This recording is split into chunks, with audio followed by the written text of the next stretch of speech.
Alléluia, Alléluia. Notre Pâque immolé, c'est le Christ. Rassasions-nous dans la joie au festin du Seigneur. Alléluia. Le Seigneur soit avec vous et avec votre esprit. Évangile de Jésus-Christ selon Saint Jean. Gloire à toi, Seigneur Jésus. Nous lisons au 20e chapitre les 9 premiers versets. Bien-aimés dans le Seigneur, Shalom. En ce grand dimanche de Pâques qui inaugure le temps pascal, qui va couvrir les 50 jours qui s'écoulent du dimanche de la résurrection, ce dimanche, jusqu'à la Pentecôte, l'Église nous demande de festoyer avec joie et avec le chant qui s'accompagne d'un Alléluia, qui signifie louer soit Dieu. Et en ce dimanche, la liturgie d'aujourd'hui nous présente donc le récit de la résurrection avec Marie-Madeleine, le premier jour de la semaine, qui se rend au tombeau au grand matin. Nous savons que Marie-Madeleine, qui a accompagné Jésus pendant son ministère et qui a vu également la mort du Seigneur, il a gardé cette amitié. Il voulait aller avec d'autres femmes au tombeau pour la sépulture. Mais voilà, tout triste, il s'est rendu au tombeau. Il va découvrir que la pierre a été enlevée au tombeau. Mais elle ne garde pas cet événement pour elle-même. C'est grave.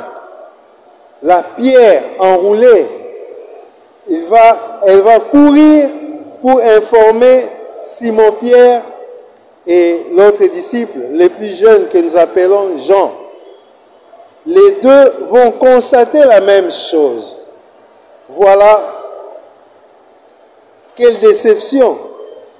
Mais où est-ce qu'on a mis le corps de notre Seigneur? On l'a enlevé.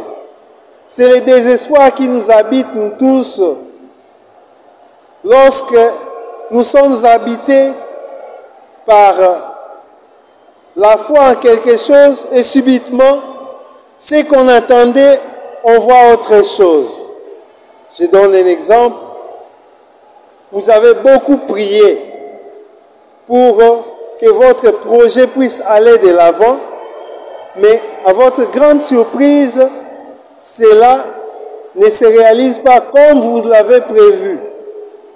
Quelle déception! Pierre partit donc avec l'autre disciple pour se rendre au tombeau. L'autre disciple qui était plus jeune, qu'on appelle Jean, arriva le premier. Il va découvrir que le linceul était seul. Alors, qu'est-ce qui va arriver? C'est alors que l'autre disciple, qui entre les premiers, il crut. Mais jusqu'à là, il n'avait pas encore vu dans les Écritures qu'on parlait de Jésus ressuscité. Maintenant, nous pouvons nous poser la question, quelle est la preuve de la résurrection du Christ? Est-ce que c'est l'un seul? Est-ce que ce n'est pas comme les Juifs pensaient qu'on aurait peut-être enlevé le corps du Seigneur? Aujourd'hui, nous pouvons être fiers en disant, si le Christ n'est pas ressuscité, notre foi est vaine. Et maintenant, avec certitude, nous disons qu'il est ressuscité. D'abord, pourquoi? Parce que la preuve sociologique nous prouve que l'Église continue. La bonne nouvelle continue. Le Christ est réellement ressuscité.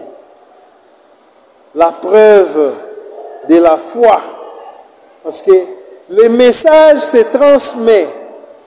Ça fait 2000 ans que les disciples, les apôtres d'abord, ont vécu cette scène.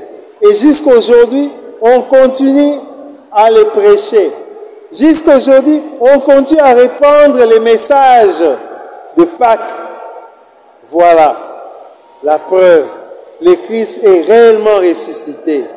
Car s'il n'était pas ressuscité, sinon, on n'aurait pas vu beaucoup de monde qui continue à croire, beaucoup de monde qui continue à prier. Aujourd'hui, nous continuons donc, le Christ est réellement ressuscité. Et si le Christ est ressuscité, il y a des implications.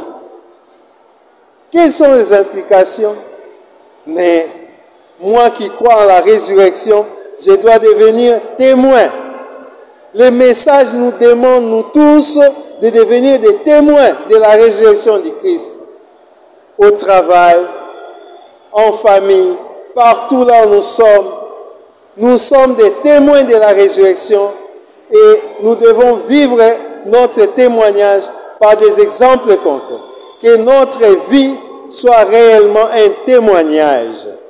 Qu'est-ce que cela signifie? On est chrétien, on reste chrétien. Même là où tout le monde se décourage, nous devons garder l'espérance, la joie d'y ressusciter. Nous devons garder devant ce monde qui nous présente plusieurs paradigmes. Aujourd'hui, dans notre monde, il y a plusieurs tristesses, des guerres par-ci par-là, comme en Ukraine contre la Russie, et nous aussi ici, en RDC, à l'est du Congo, il y a la guerre avec nos frères. Mais nous sommes frères. Mais pourquoi s'entre-déchirer? Pourquoi s'entre-tuer? Les messages de Pâques nous poussent donc à être des témoins, à prêcher la joie d'y ressusciter, à montrer aux autres que le Christ est réellement ressuscité, c'est-à-dire faire rayonner l'amour, l'amour qui a manifesté, qui a poussé Marie-Madeleine à aller au tombeau malgré la mort du Christ. C'est ça. Et les disciples ont cru en voyant le tombeau vide. Ils se sont rappelés des paroles du Christ qu'il sera réellement ressuscité. Que ce dimanche de Pâques puisse nous aider à bien traverser, à faire un nouveau pas dans notre vie pour être réellement des témoins de la bonne nouvelle. Amen.